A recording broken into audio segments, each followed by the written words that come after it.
महाराज जी के आज के विशेषांक में रक्षा सूत्र परिवार के सभी सदस्यों का हार्दिक स्वागत है। बाबा जी के भक्तों को राम राम। और हाल से बाहर चले आए, मैंने उनको वहाँ से माँ के प्रस्थान करने की जानकारी देते हुए दर्शन करने के लिए चलने को कहा। यह सुनकर मैंने एक पल के लिए ढोलकिया जी के चेहरे पर अनिश्चित की स्थिति देखी और फिर बोले, मौन तो इस संसार के लिए है, मैं उन देवियों के दर्शन के लिए चलूँगा, मौन ईश्वर के लिए नहीं होता। ढोलकिया जी जब माँ के दर्शनों के लिए आए तो माँ उनसे बड़ी आत्मीयता के साथ मिली। फिर माँ ने बताया सभी भक्तों को वहाँ पर कि ढोलकिया जी तो बाबा जी से पहले ही चले गए थे, लेकिन ढोलकिया जी कभी माँ के दर्शन कैची धाम में नहीं कर पाए थे। इसलिए ढोलकिया जी शरीर छोड़ने के बाद भी हमारे दर्शन के लिए ऋषिकेश आए हैं। हरिद्वार में माँ के साथ गंगा स्नान का विशेष आनंद होता था। ऋषिकेश में रहते हुए माँ हरिद्वार में हर की पौड़ी में स्नान के लिए जाया करती थीं।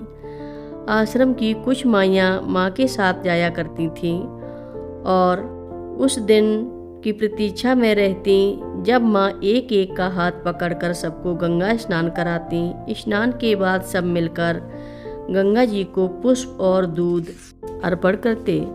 उसके बाद नमो तरंगे नमो गंगे का गायन करके आरती करते। इस यात्रा में हमारे साथ माँ के अनन्य भक्त सुभाष अरोड़ा जी भी होते। वृद्ध माइयाँ शुद्ध भोजन के पारंपरिक नियमों का पालन करते हुए आश्रम के प्रसाद के अलावा बाहर कुछ ग्रहण नहीं करती थीं। माँ सबसे कहती कि गंगा जल से निर्मित सब पकवान शुद्ध होते हैं और सबको प्रसाद पाने के लिए कहती। स्नान के बाद सुभाष भाई साहब जलेबी और समोसे की टोकरी ले आते। सब मिलकर गंगा जी के किनारे बैठकर जलेबी और समोसा का प्रसाद पाते। इसका अपना अलग ही आनंद होता था। ऐसे ही एक दिन दोनों माँ और छोटी माँ हर की पौड़ी में स्नान कर रही थीं। उनके साथ मम्मी देवी, दीदी नंदी माई, बीना दीदी भी थीं। प्रातः 10 बजे का समय रहा होगा। अमावस्या का दिन था और स्नान घाट पर काफ़ी भीड़ थी। हम सब गले तक गहरे पानी में स्नान कर रहे थे और गंगा जी की स्तुति गा रहे थे। तभी मैंने एक सुंदर युवती को गंगा जी की सीढ़ियों से उतरते देखा।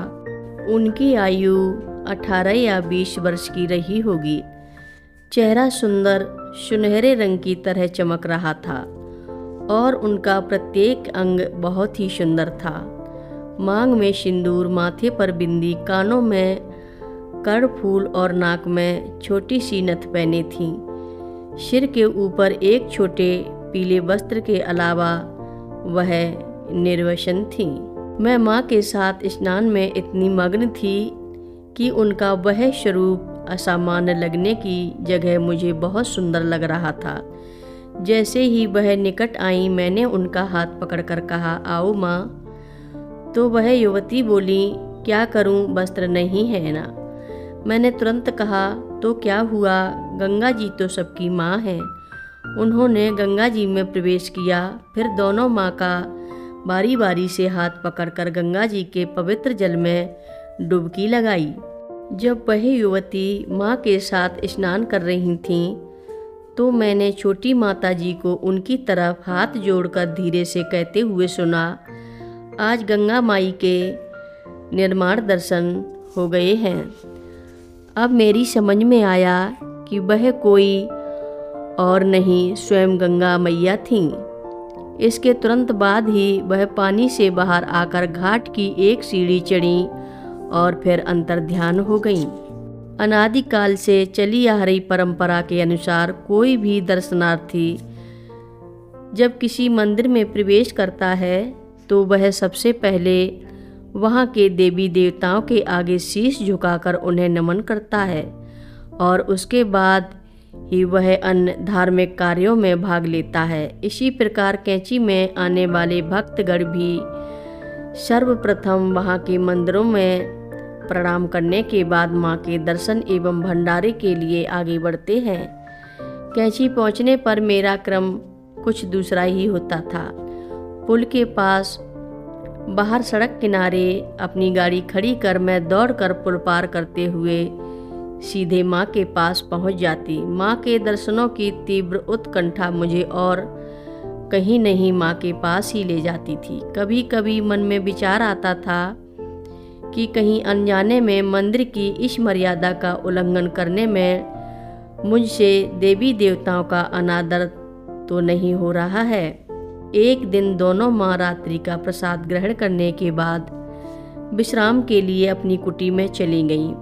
उनके सोने से पहले मैं दोनों माँ के लिए एक एक गिलास गर्म दूध लेकर जाती थी। सामान्यतः रात्रि विश्राम के लिए जाने के बाद दोनों माँ बहुत कम बातें करती थीं, लेकिन उस दिन माँ मुझे कुछ पुराने भक्तों के बारे में बताने लगीं। बातों के बीच में मैंने माँ से अपने मन का संदेह प्रकट करते हुए पूछ ही लिया कि मंदिरों में न जाकर मेरा सीधे उनके पास आना गलत तो नहीं है। मेरी बात सुनकर माँ हल्के से हंसकर बोली, हनुमान जी से पूछ लेना। कथा लंबी है, आगे की कथा सभी भक्तों को अगले भाग में सुनाएंगे। हर रोज़ महाराज जी की कथाएं सुनने के लिए रक्षा सूत्र चैनल को सब्सक्राइब करें, शेयर करें और लाइक करें। घंटी बजाना ना भूलें। कमेंट बॉक्स में लिख भेजें, जय नीव करोरी बाबा जी महाराज। सभी भक्त मिलकर बोलो, नीव करोरी बाबा जी महाराज की जय जय बोलो।